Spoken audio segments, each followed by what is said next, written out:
Joseph Sandigan, taga Pilya Rizal. Shout out sa magina ko, kay Christine Bulata Hernandez. Anak ko si Clay Cyrene Sandigan. At sa mga gustong magpa-additional ng code, PM nyo lang si Sir 1238.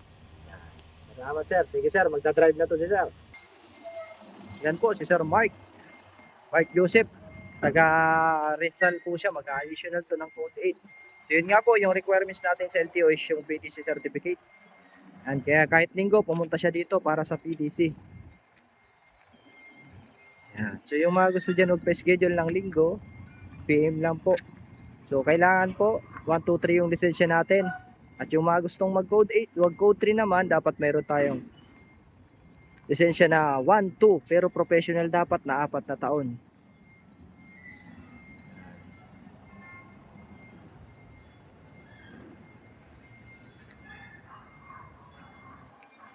Layo-layo din si sir, pumunta dito. Aga niya dito, alas 4, nandito na. So yung may mga bagong lisensya dyan, double check nyo po yung likod ng license nyo. Nandun po kasi nakalagay kung hanggang ano lang yung pwede natin yung maneho. Sige, pasok naman doon sa kanan. Shout out din sa misis ni sir. Nakasubaybay din sa kanya. Sa anak niya daw, shout out. Yan.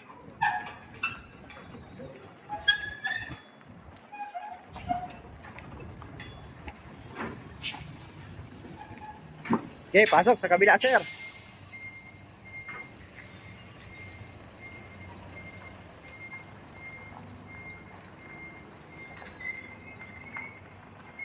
Diskarte na sir. So, ang tindi ng init mga sir, oh. Kitang-kita nyo naman. Summer na summer. Ito po yung ginagamit namin para sa straight track. Ayun naman yung para sa bus. Hindi. Magkahiwalay po kasi sila.